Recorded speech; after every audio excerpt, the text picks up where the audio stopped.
Driving in Germany, I feel, is, if you're a lover of driving, you have to try it. Honestly, it's just a unique experience. We all know that the Autobahn, the freeways, they have certain areas that have an open speed limit. You'll see it kick in, and there's this little sign with 3 lines through it, and that lets you know that this area you can speed as much as you want. And then you just got to watch out for where the speed limit kicks back in, because speed limit can kick back in, and you're cruising at, let's say, 170 kilometers an hour. Yes, it is kilometers, not miles, but it kicks back in, and you got to readjust and come back down to very sane, logical driving. Beyond that, just the way that the roads are laid out, like I'm about to hit a roundabout, the way that they're spaced out, the way that the bike lanes are interphased into the roads. You even have tractors humming on by like it's nobody's business. It's a lot more driver friendly. I don't know. It's just a lot more driver centric.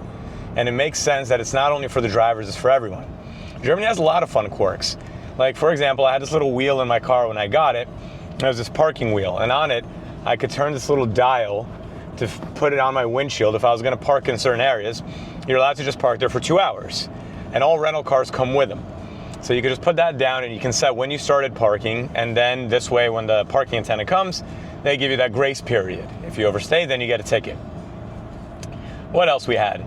Oh, I also found it fun. In the car, you do have to have certain things, like you have to have safety vests, a med kit, which that did come in the rental car. Just the country as itself has a lot of other quirks. For some reason, there's no mosquitoes. And as a New Yorker, I can't complain. Mosquitoes are an utter pain in my butt. But here, there's a lot of wasps. Like, a lot of wasps. I don't know why, just wasps. They don't really bite, but, you know, it's still wasps. So that's kind of weird. Also, the way they open bottles, their bottle cap system is totally different from ours. The cap doesn't really come off. You just kind of open it up and it hangs there. And then you got to make sure you close it all the way, because most of the times it's not closed all the way, it'll still drip. That gets to be a little bit annoying at first, but you do get used to it. People are really nice, they're really polite.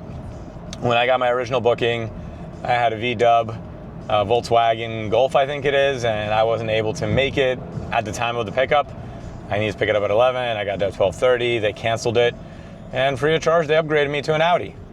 And that's been really fun. Like, I'm glad they did, because honestly, this is the country where to enjoy it.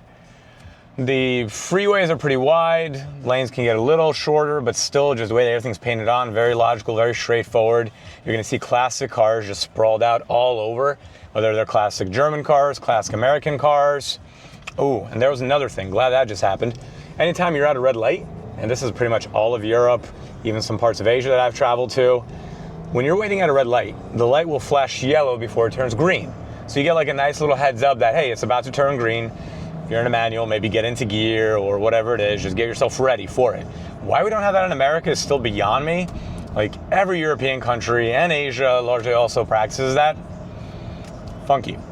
But yeah, between the auto museums, just stumbling upon a car show accidentally, it has been just a joy. Overall, I highly recommend it. If you haven't, come here, get a car. You don't need a national driving permit. I got one anyway because I travel a lot. Made sense for me. But you don't necessarily need to get one. If you do choose to get one, very easy. All you have to do is just go to a AAA location. It's like $20 and a good 10 minutes. Anywho, hope that convinced you. Let me know how was your experience if you did try it yourself, and if you would try it, above all.